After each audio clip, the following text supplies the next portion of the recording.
All right, we left off yesterday with Mufasa deciding in his mind that he was going to, well, so I would call it run away. "We're going away, Yuri," he whispered fiercely, "off to the south where there are other islands."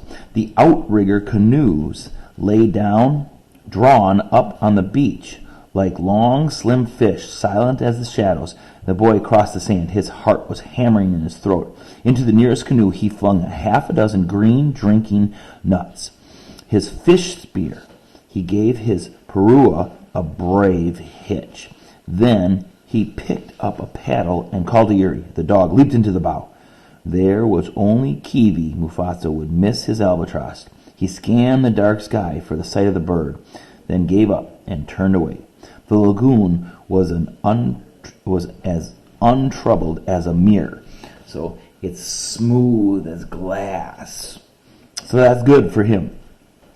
Upon its black face the stars lay tracks of fire. The boy shoved off and climbed into the stern.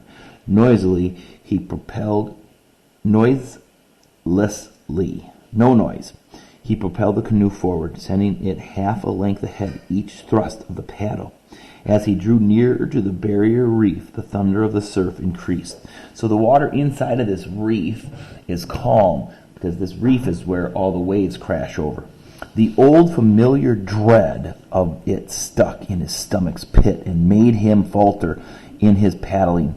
The voice of the old ones were fainter and fainter now. The reef thunder mounted, a long-drawn hush yet might sound that seemed to have its being not in the air above, but in every sea beneath. Out beyond lurks a terrifying world of water and wind. Out there lay everything most to be feared. The boy's hands tightened on the paddle. Behind him lay safety, security from the sea. What mattered if they jeered? For a second, he almost turned back. Then he heard Kina's voice once more saying Mufasa was a coward. Now, he didn't actually hear his voice. He heard his voice in his mind. He kept thinking of his friend, who at least he thought was his friend, making fun of him to the other boys.